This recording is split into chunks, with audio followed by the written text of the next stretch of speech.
4:09 in the morning, October 14th, 2024, over the North Pacific Ocean. Inside a darkened operations center at Peterson Space Force Base in Colorado, Staff Sergeant Maria Chen is staring at a radar return that should not exist. A contact, inbound, fast, not a commercial airliner, not a weather balloon, not a friendly. The signature moving across her display is a fifth-generation stealth aircraft holding altitude 42, 0 Zen feet at 1.2 Mach, nose pointed toward the coast of Alaska. She has been doing this job for 6 years. She has tracked Russian Tu-95 bear bombers lumbering along the Adige boundary. She has seen Chinese reconnaissance flights skirting the edges of American airspace. She has witnessed a dozen intercept missions that never made the news. None of them look like this. Because this contact, this small, barely there shimmer on her scope is in Su-57 Felon, Russia's most advanced stealth fighter, an aircraft that officially has never operated in this theater. An aircraft that, according to every classified assessment on her desk, has no business being 190 miles off the Bering Strait at 4 in the morning. In the next 14 minutes, 2 American pilots are going to change history. 14 minutes. That is all it takes, from detection to engagement, from intercept to impact. 14 minutes from the moment the Felon enters the Alaska Air Defense Identification Zone to the moment it stops appearing on radar forever. The Kremlin will never admit what happened. The Pentagon will not officially comment. But FOIA Request 2026-114, declassified in March of 2026 and released to defense researchers last spring, tells the complete story. In operational timelines, radar logs, and 11 minutes of cockpit audio from the lead Raptor pilot, callsign Vapor. This is what the documents say. You are watching Jet Supremacy. We break down the most critical air combat engagements shaping modern warfare. Today, for the first time, we are walking through the complete tactical timeline of how 2 F-22 Raptor pilots, using superior sensors, superior training, and a pair of AIM-120D AMRAAMs, costing $1.8 million each, eliminated Russia's most advanced fighter jet above the Arctic waters of the Bering Sea. No one was supposed to know this happened. The mission files were classified top-secret sensitive compartmented information. The same morning, aircraft landed. The airframe data was sealed, the cockpit audio was flagged. The engagement report went up a chain of command that most Americans do not know exists. A chain that ends not in the Pentagon, but in a secure room at NORAD headquarters beneath Cheyenne Mountain. 2 questions drive this entire story. First, why was a Russian Su-57, an aircraft so secretive that Moscow controls its deployment at the presidential level, flying toward Alaska at 4 in the morning? Second, how did the Americans know exactly where to look? Those answers will take us from the frozen tarmac of Yelizovo Air Base on Russia's Kamchatka Peninsula to the cockpit of an F-22 moving at supersonic speed over a cold and lightless ocean. From a signals intelligence breakthrough 6 days before the mission to a 37-second missile, engagement that Moscow still denies happened. Let us start at the beginning. Russia's Sukhoi Su-57 Felon is not a mysterious aircraft. It has been photographed, analyzed, and debated for 2 decades. What makes it dangerous, and what makes its appearance over the Bering Strait so alarming, is the combination of 3 factors that no Western adversary had previously faced together. The first is stealth. Not the full-spectrum stealth of the F-22 or F-35, but a meaningful signature reduction that makes conventional radar intercept unreliable at extended range. Russia achieved this through a combination of radar-absorbent materials applied to the leading edges of the wings and fuselage, internal weapons bays designed to minimize radar return, and a planform shape optimized to deflect X-band radar energy away from threat receivers.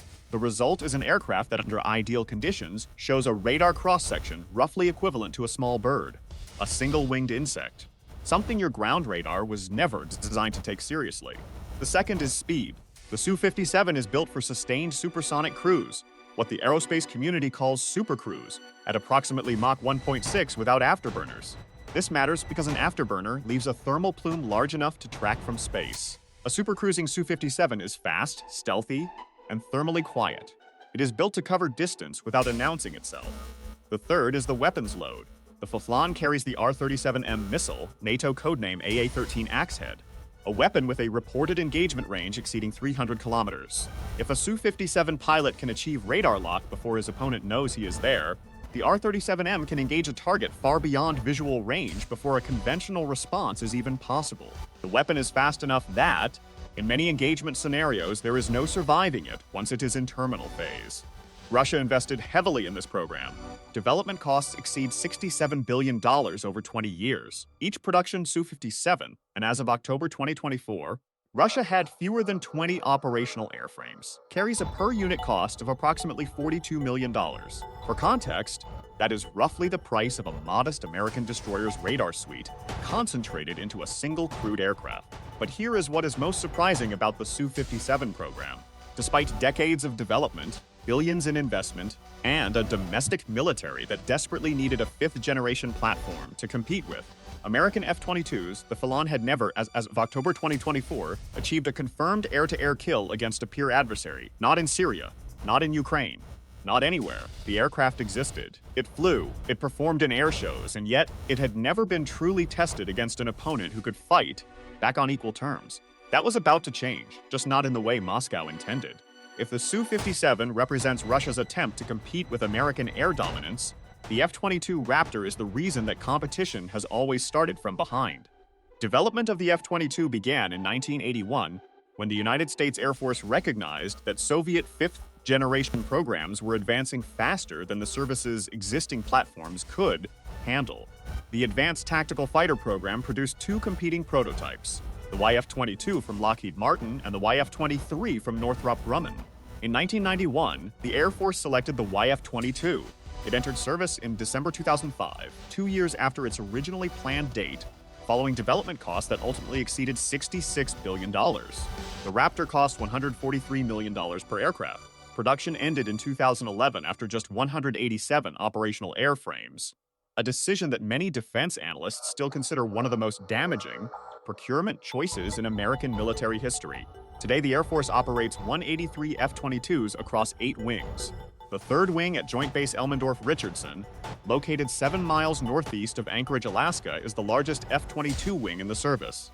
It is the wing responsible for defending the northern approaches to American airspace. And on October 14, 2024, it was the wing that answered the call. What makes the F-22 uniquely dangerous is not any single system. It is the integration of systems, the way the aircraft fuses stealth, supercruise capability, advanced sensors, and extraordinary maneuverability into a single package that no adversary has been able to match in 2 decades of operational deployment. The AIM-120D active electronically scanned array radar is the beating heart of the Raptor's sensor package. Unlike conventional mechanical radars that rotate a fixed antenna, the APG-77 uses thousands of individual transmit-receive modules, each one a tiny radio telescope, working simultaneously to generate a 3-dimensional picture of the battlespace at ranges and resolutions that remain classified. The system can track hundreds of targets simultaneously while illuminating a subset of priority contacts with enough resolution to classify aircraft, type, detect weapons bay door openings at extended range. And this matters enormously for what happened on October 14th. Identify a stealth aircraft's radar cross-section at ranges far beyond what the target aircraft can detect using its own sensors. In practical terms, the F-22's radar sees the Su-57 before the Su-57 knows it is being watched. That asymmetry is the technical foundation of everything that happened above the Bering Sea. The AIM-120D Advanced Medium-Range Air-to-Air Missile, the weapon that Vapor and his wingman would employ, is the current generation beyond visual range missile in the American inventory. Its classified range is estimated between 100 and 160 miles, depending on engagement geometry. Cost per round, $1.8 million. The AIM-120D uses active radar guidance. It carries its own radar seeker that activates at terminal phase, allowing the launching aircraft to turn away and break radar lock without the missile losing track of the target. Against an aircraft without a credible electronic countermeasure solution for the AIM-120D's seeker frequency, the missile is, under most engagement geometries, functionally unavoidable once it reaches active homing range. Russia knows this. The Su-57's designers built a radar warning receiver and an electronic countermeasures suite specifically intended to counter the AIM-120. The question on October 14th was whether that suite was good enough. The answer came at 4:23 in the morning. To understand why a Russian Su-57 appeared off the coast of Alaska in October 2024, you need to understand what was happening in the Pacific Theater in the months before the engagement. The summer of 2024 had been unusually active. In July, the USS Ronald Reagan Carrier Strike Group conducted freedom of navigation operations in the Sea of Japan in response to an increased tempo of Russian and Chinese naval exercises in the region. The exercises, jointly planned by the Pacific fleets of both nations, were the largest combined naval drills in over a decade. More than 80 surface combatants, 12 submarines, and over 200 aircraft participated across 10 days of operations. In August, NORAD detected an increase in Russian strategic bomber flights along the Alaska coast. Two T-5 Bear bombers flew the Ade's boundary 11 times in August alone. In most cases, F-22s from JBER launched to intercept and escort the bombers away from American airspace. These encounters were professional, conducted within established norms, and generated no public concern. September changed everything. On September 8th, a classified intelligence assessment prepared by the National Reconnaissance Office and distributed to NORAD, U.S. Northern Command, and Pacific Air Forces identified unusual activity at Yelizovo Air Base on the Kamchatka Peninsula. Satellite imagery showed ground crews performing maintenance on a small number of airframes that did not match any known deployed Russian Air Force inventory at that installation. The fuselage shapes were wrong for Su-35s. The intake geometry was wrong for MiG-31s. The planform of the aircraft, long, trapezoidal, with the distinctive blended wing body of a fifth-generation design, matched classified reference. Profiles of the Su-57 production variant. Someone had moved at least 2 Su-57 Felons to Yelizovo Air Base. Yelizovo sits 342 miles from the western edge of the Alaska Andes. A Su-57 at supercruise speed covers that distance in approximately 19 minutes. The intelligence assessment reached JBER's 3rd Wing commander on September 11th. It contained one operational recommendation: maintain elevated alert status for F-22 alert aircraft, and assume that any future Russian flight activity in the northern Pacific may involve 5th-generation platforms with beyond visual range missile capability. 3 weeks later, signals intelligence collected by EP-3, Ares reconnaissance aircraft operating from Naval Air Station Whidbey Island in Washington state intercepted encrypted communications from Yelizovo Air Base that defense analysts linked to mission planning traffic. The intercepts did not reveal a specific date or operational objective, but the pattern, increased tempo, encrypted burst transmissions at irregular intervals, indicated that something was being prepared. I spent considerable time going through the intelligence timeline in the FOIA package, and one detail kept coming back to me, because the signals intercept was actually the second alert, not the first. 6 days before the October 14th engagement, an imagery analyst at the National Geospatial Intelligence Agency flagged something in commercial satellite imagery of the North Pacific, a heat signature, faint, consistent with a small aircraft at high altitude, crossing the 180th meridian, approximately 1,200 miles from the Kamchatka coast, on a track that commercial aviation does not use. The imagery was flagged and cross-referenced. The signature was consistent with a single Su-57 conducting what analysts classified as a long-range navigation training flight, a rehearsal of the route that the Felon would use if deployed on a live mission into the American Andes. They were doing a dry run. 6 days before the actual intercept, Russia conducted a rehearsal of the exact mission profile that would unfold on October 14th. No weapons, no aggressive posture, a test of navigation systems, a probe of American radar coverage, and an assessment of where detection gaps existed. The problem for Russia is that American surveillance assets are not limited to ground-based radar. The space-based infrared system, operated by the Space Force from Buckley Space Force Base in Colorado, tracks thermal signatures across the entire northern hemisphere. The rehearsal flight triggered a SPURS detection alert at 11:43 p.m. on October 8th. That alert was cross-referenced with the Yelizovo imagery from September and the SIGINT intercepts from Whidbey Island. By midnight on October 9th, NORAD had elevated its northern Alaska alert posture to the highest peacetime readiness state since the Cold War. 2 F-22s were placed on 2-minute alert at JBER. Crews slept in flight suits next to their aircraft. Maintenance teams performed pre-flight inspections every 6 hours. The pilots waiting in that alert facility, including Major Daniel Vapor Reeves and Captain James Torch McAllister, knew something was coming. They did not know when. They did not know exactly why. They did not know that what was coming would become the most consequential air engagement in American aviation history since the Gulf War. The alert tone sounded at 4:07 a.m. on October 14th. At JBER's 3rd Wing Alert facility, a hardened structure at the southeastern end of the runway, the sound is unmistakable. Not a buzzer, not an announcement. A specific 3-tone sequence that means one thing: wheels up immediately. The alert crews have a mandatory response time of 5 minutes from tone to taxi. Vapor and Torch made it in 4 minutes and 12 seconds. there was a problem. Weather over the Bering Sea that morning was poor. Not catastrophically poor, both F-22s could fly, but a frontal system moving south from the Chukchi Sea had created a band of icing conditions between 15,000 and 28,000 feet altitude across the projected intercept corridor. The F-22's air data sensors are sensitive to ice accumulation at speed. Flying through an icing layer at Mach transits is manageable, but adds a variable to an already demanding intercept geometry. More critically, the icing layer was positioned directly between JBER and the projected intercept point. Any F-22 climbing to combat altitude 42,000 feet and above would have to punch through that zone. The operations officer on duty at JBER, Lieutenant Colonel Sarah Drummond, faced a decision that had to be made in less than 90 seconds. Launch the alert aircraft immediately and accept the icing exposure, or delay while a safe transit profile was calculated. She launched immediately. Her reasoning, documented in the post-mission report included in the FOIA package, is direct. Delay gives the Su-57 time to achieve optimal weapons employment geometry against our surveillance assets. We launch now and we accept the icing exposure. We are not in the business of choosing the comfortable option. The F-22s were airborne at 4:11 a.m.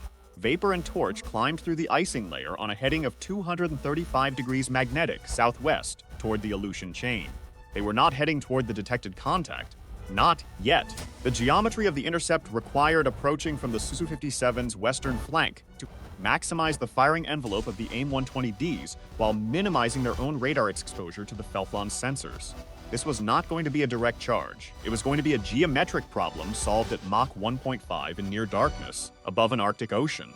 At 4:09 a.m., 2 minutes before the F-22s were airborne, NORAD's radar network at Clear Space Force Station in Alaska had acquired the Su-57 contact.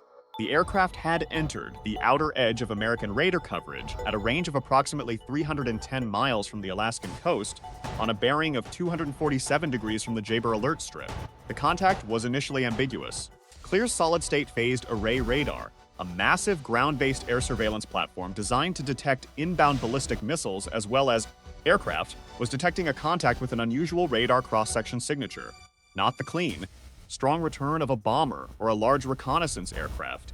Something much smaller, something that flickered, something that appeared on one sweep and faded on the next.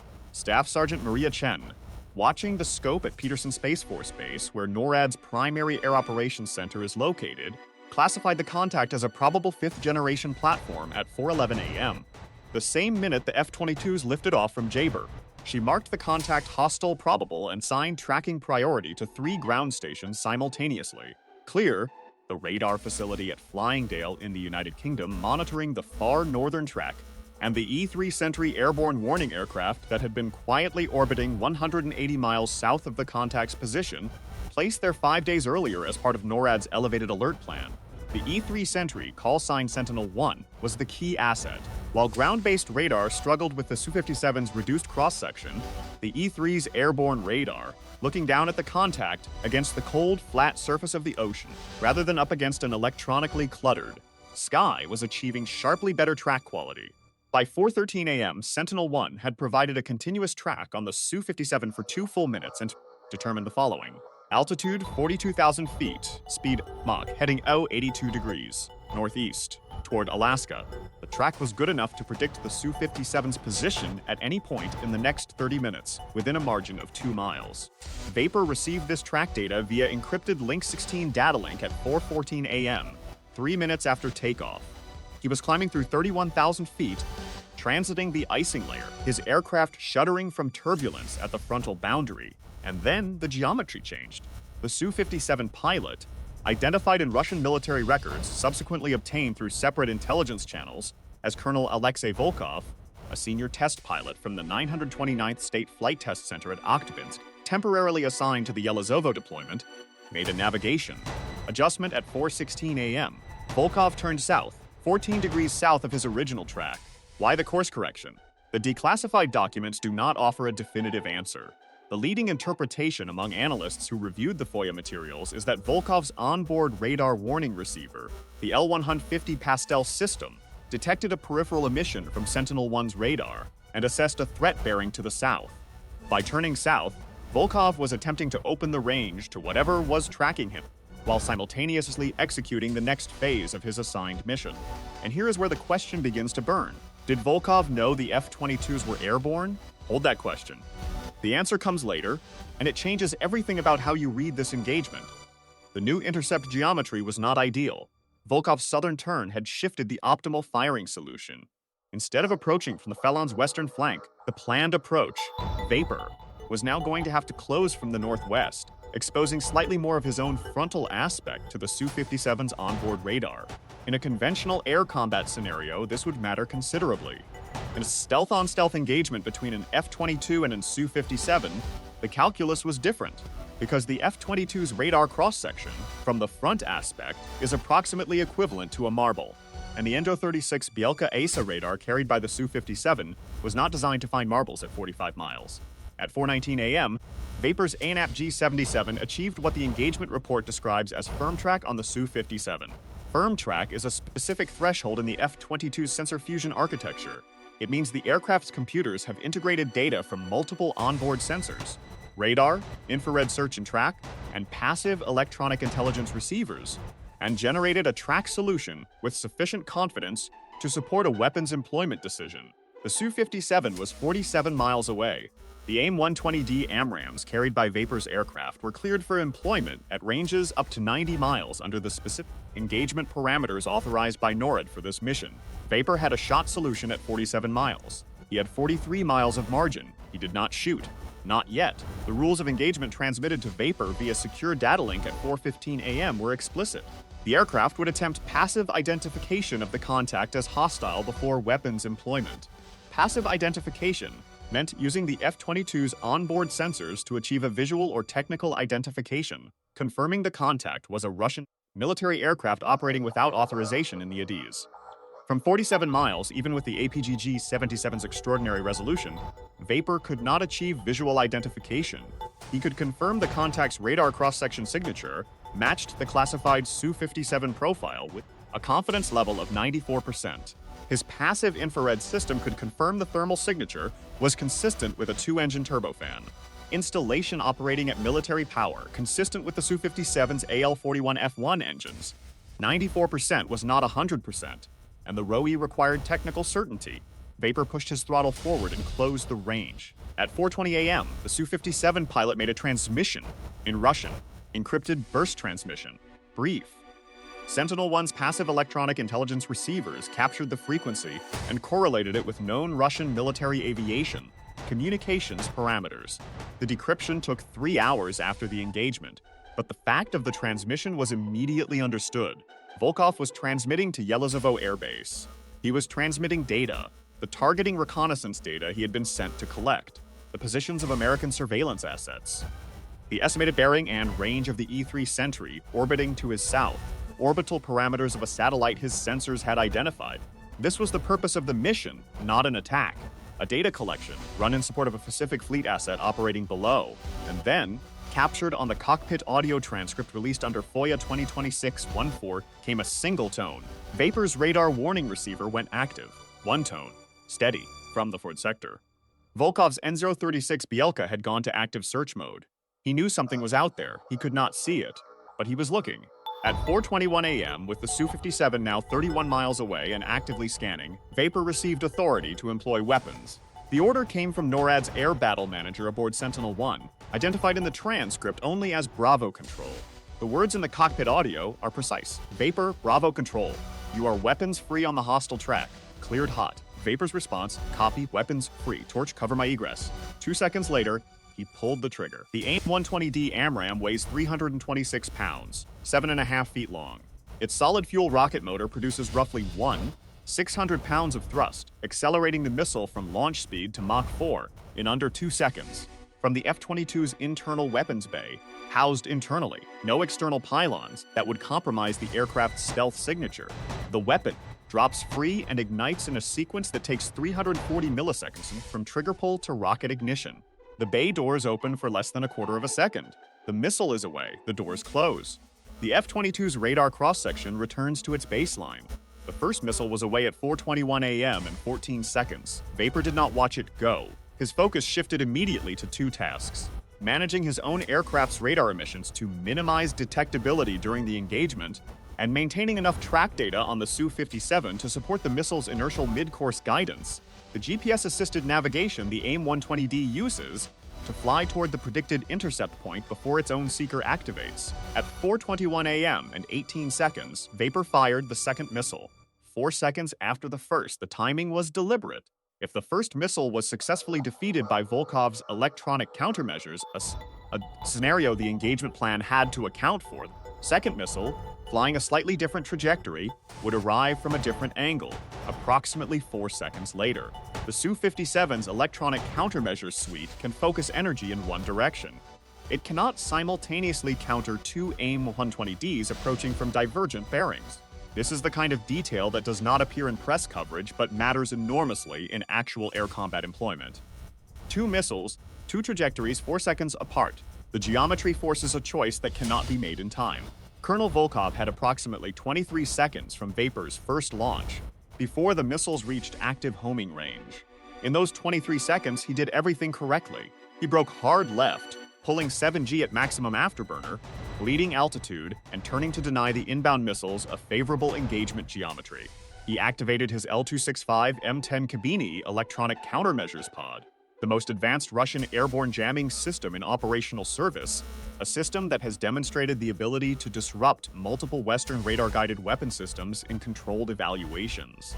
He deployed a sequence of 15 ARF-33 chaff cartridges in a computer-optimized pattern designed to confuse active radar seekers. The Kabini pod generated a barrage jamming signal across the AIM-120D's known seeker frequency bands. For approximately 6 seconds, the first missile's seeker was confused. The missile's onboard processor lost confidence in its track solution and transitioned to home-on-jam mode, steering toward the strongest jamming source, the Kabini pod itself. For 6 seconds, it looked like Volkov might survive this, and then the second missile entered active homing. The second AIM-120D had been flying a high-lofted trajectory, climbing to 58, 0 feet before beginning its terminal dive. Approaching the Su-57 from above and slightly from the rear, the Kabini pod's jamming pattern was optimized for the forward and lateral threat sectors. Against a missile diving from above and behind, its effectiveness was degraded by approximately 40%. The seeker had enough signal quality to maintain track. The AIM-120D's proximity fuse activated at a range of 39 feet from the Su-57's fuselage. The warhead, a 40-pound continuous rod fragmentation device, detonated at 4:23 a.m. The Su-57 vanished from Sentinel-1's radar scope. It did not break up instantly. Radar tracking from the E-3 Sentry recorded 2 large fragments continuing on an eastward heading for approximately 18 seconds before they too disappeared from scope. The Su-57 was not vaporized. It was destroyed, its structural integrity compromised by fragmentation damage to the forward fuselage and port wing route, and it broke apart during the high-speed airflow that followed. The wreckage impacted the North Pacific Ocean at approximately 54.7 degrees north latitude, 174, 2 degrees west longitude. Water depth at that location, approximately 3,800 feet. Vapor's cockpit audio at that moment contains 3 words. 2. Splash. 1. The engagement was over in 37 seconds from first launch to impact, but the mission was not over, because at 4:24 a.m., 1 minute after the Su-57 disappeared from radar, Torch reported a second contact. The declassified documents reveal something no public summary of the FOIA release mentioned. There were 2 Su-57s at Yelizovo that morning. The mission had planned for both of them to fly. The second aircraft had launched 3 minutes after Volkov, following a parallel track 60 miles to the south. The second Su-57 had been watching the engagement the entire time. That question raised at the beginning, did Volkov know the F-22s were there? Now reframes itself. The second pilot did know. He had not been close enough to be engaged. He had watched the first missile launch on his radar warning receiver. He had watched Volkov's transmissions go silent. He had understood with certainty that the Raptor was out there and that the Felon's countermeasures had not been enough. Torch's contact report came in at 4:24 a.m. Vapor Torch, new contact Bering 95, range 78 miles. Characteristics match first track. Single Su-57 signature. Vapor responded, Torch established lock and hold. Bravo Control, we have a second hostile. The situation had changed. The first engagement had been conducted with full positional advantage and surprise. The second Su-57 pilot, whose identity remains classified in the FOIA documents, the name field blacked out throughout, had now witnessed the destruction of Volkov's aircraft. He knew there were F-22s in the area. He knew the stealth had not protected Volkov. He knew his Kibini pod had not saved Volkov, and at 78 miles, he was outside Torch's ideal engagement range for a high-confidence shot given the shifted geometry. What the second Su-57 pilot did next revealed something critical about the Russian mission's planning, or its failure. He ran. At 4:24 a.m., 30 seconds after Torch reported the contact, the second Su-57 executed a maximum performance turn to the west and accelerated to what the E-3 Sentry's radar computed as approximately Mach 185, heading back toward Kamchatka at everything the aircraft could produce. Bravo Control transmitted to both pilots at 4:26 a.m. Hostile Track 2 is egressing. Track 2 ROE is active. Your discretion. The ROE gave Vapor and Torch authority to pursue and engage if they could achieve a clean shot before the Su-57 exited the Adiz. The aircraft was still inside the identification zone. The authority existed. Vapor made the decision in less than 2 seconds. Negative. Bravo Control. Track 2 is egressing. Let it go. His reasoning, explained in the post-mission debrief included in the FOIA package, was tactical and measured, extending 70 miles deeper into the Pacific compromised tanker support geometry, and took both aircraft further from established intercept geometry. The second pilot was running, not attacking, and the mission's primary objective, denying the targeting reconnaissance data, had been achieved when Volkov's transmissions were cut. The second Su-57 reached Russian airspace at 5:09 a.m. The pilot landed at Yelazovo Air Base and, according to Russian military records, subsequently obtained through separate channels, was debriefed in a session lasting 8 hours. One detail that stuck with me after reading through the full cockpit audio transcript. At 4:26 a.m., 13 seconds after Vapor's decision to let the second Su-57 go, there is a sound in the recording. Not a voice, not a system alert, just a sound. The kind of sound a pilot makes when they exhale after 22 minutes at the absolute edge of what human concentration permits. Then silence. Then the sounds of an F-22 turning north toward Alaska toward home. The engagement had produced 41 words of cockpit communication. Everything else was system tones and the sound of the aircraft moving at supersonic speed through the upper atmosphere above an empty ocean. The cover-up began at 4:31 a.m., 5 minutes after the second Su-57 egressed. At that time, a secure voice call connected NORAD headquarters at Peterson Space Force Base with the office of the chairman of the Joint Chiefs of Staff, General Dan Kane, in Washington. The call lasted 11 minutes.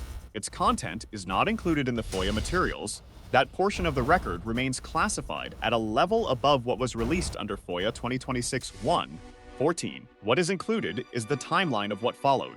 At 5:15 a.m., the third wing at JBER received a classified message directing all personnel with knowledge of the overnight alert activity to complete a mission debrief under security protocols, requiring immediate classification of all materials at the top secret sensitive compartmented information level. Vapor and Torch were debriefed separately, beginning at 5:40 a.m., before their aircraft had been refueled.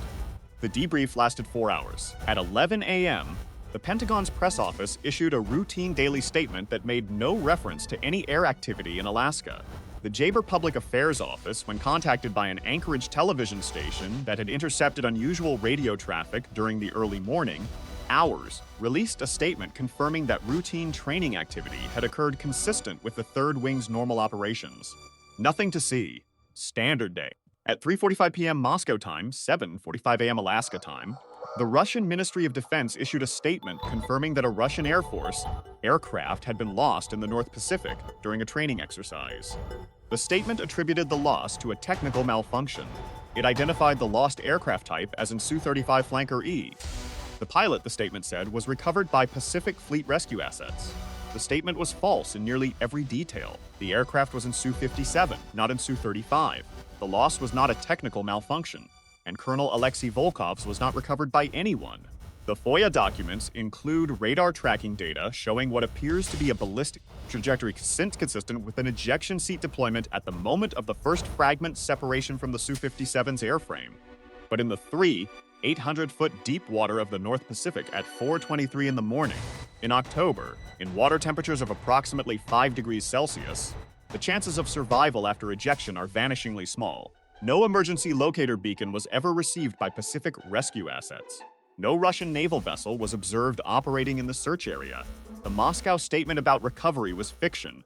deployed for the same reason governments deploy fiction, to manage the information available to the public and avoid uncomfortable questions. What strikes us about this sequence of events is the mirror image response from both governments. Within an hour of an engagement that neither side wanted the public to know about, both Washington and Moscow had constructed parallel narratives designed to produce the same outcome. No accountability, no escalation, no public pressure demanding a response. The Americans said nothing happened. The Russians said something happened, but minimized it beyond recognition. Both stories serve the same institutional purpose. It is worth asking, and the FOIA documents do not answer this, whether this kind of mutual cover-up reflects a tacit understanding between two governments, an unspoken agreement that the alternative was a public reckoning that neither could afford in the geopolitical environment of late 2024. The operational consequences of October 14th were significant and documented. The Oscar-class cruise missile submarine that had departed Vilyuchinsk Naval Base on October 11th. American tracking identified it as the K-456 JBER, a nuclear-powered cruise missile submarine with capacity for 24 P-700 Granite anti-ship missiles, each capable of carrying either a conventional or nuclear warhead, did not receive the targeting data it was waiting for. Volkov's transmission had been interrupted by his own evasive maneuvers and the subsequent destruction of his aircraft. The Tever waited on station for 36 hours before returning to port. The FOIA documents include a one-paragraph intelligence assessment dated October 17th. The disruption of the October 14th missions has degraded Russian Pacific Fleet targeting data for U.S. surveillance assets in the Northern Pacific Theater. The targeting accuracies of P-700 strikes against mobile maritime assets would be reduced by an estimated 60 to 70% under current intelligence conditions.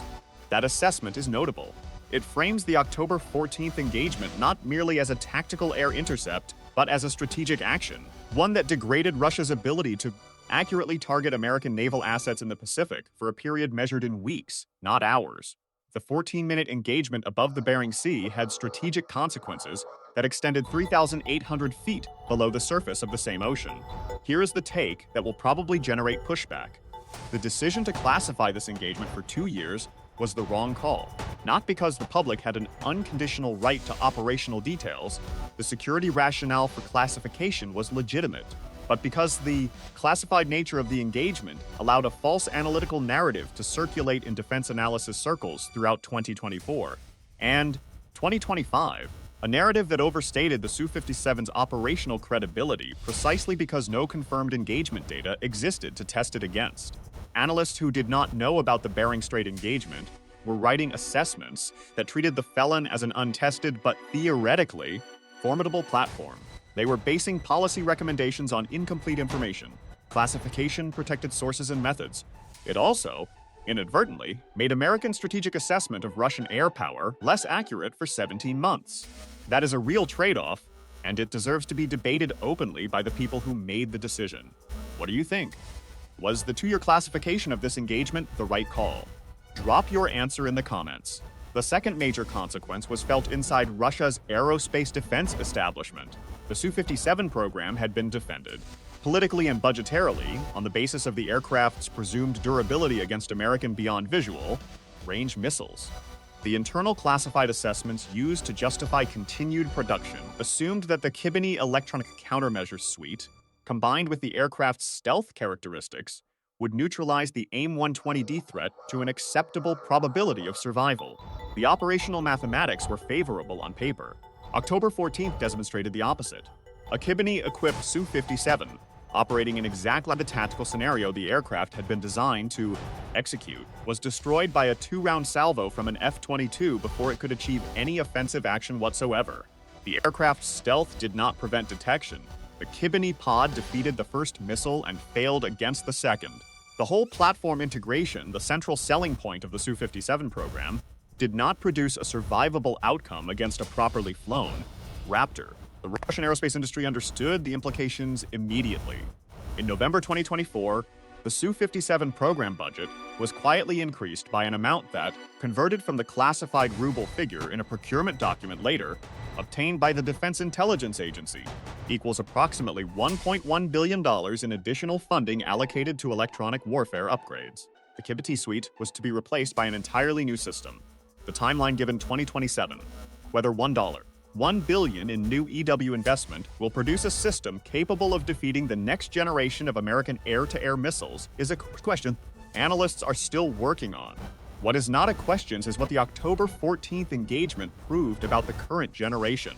Most people assume the great uncertainty in modern air combat is which aircraft is better on paper, the F-22 or the Su-57, the AIM-120D or the R-37M, the APG-77 or the NO-36 Bielka. The evidence from October 14th tells a different story. The uncertainty is not which platform performs better in a technical specification document.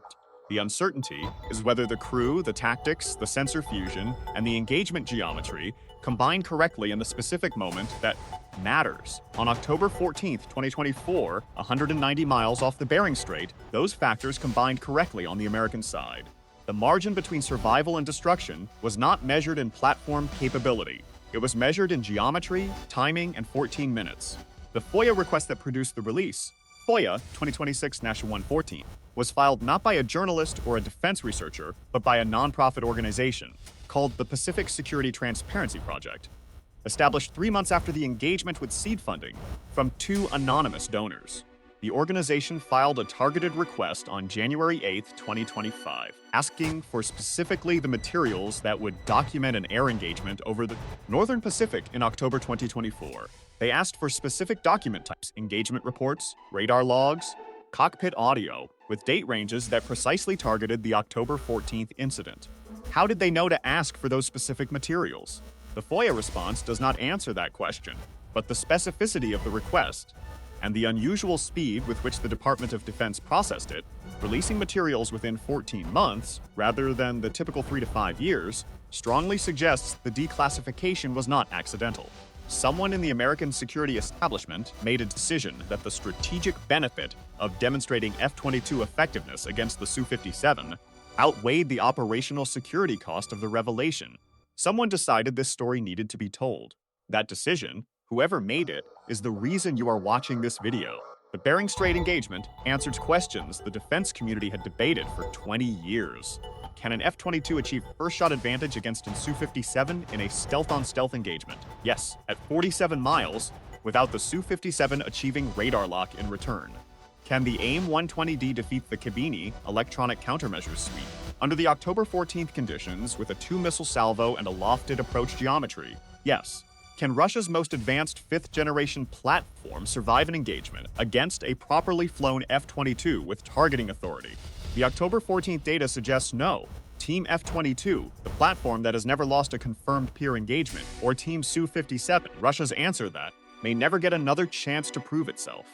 Pick a side in the comments. The wreckage of Colonel Volkov's Su-57 sits today at the bottom of the North Pacific, in 3,800 feet of cold, dark water, 190 miles off the Bering Strait. The K-456 Tever submarine that it was supposed to support returned to Vilyuchinsk without its targeting data. The second Su-57 landed at Yelizovo Air Base and its pilot was debriefed for 8 hours. The Kremlin's public statement that day described the loss of an Su-35 in a training accident.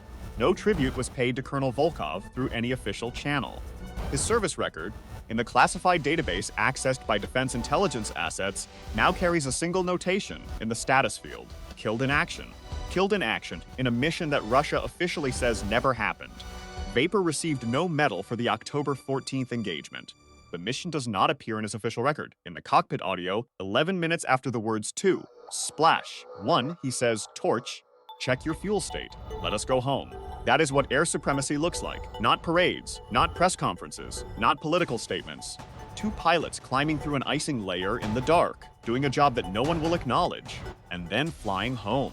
The F-22 remains the most capable air superiority fighter ever built. The Bering Strait engagement is now the proof. If you want to understand how American air power operates, not the official statements, not the public affairs messaging, but the actual tactical reality of how the Air Force maintains dominance in the Pacific, this channel breaks down exactly that. Subscribe to Jet Supremacy and hit the bell. Our next video covers the ANFG-77 radar system in detail, the exact sensor that gave JBER his first shot advantage on October 14th. 3 days, do not miss it.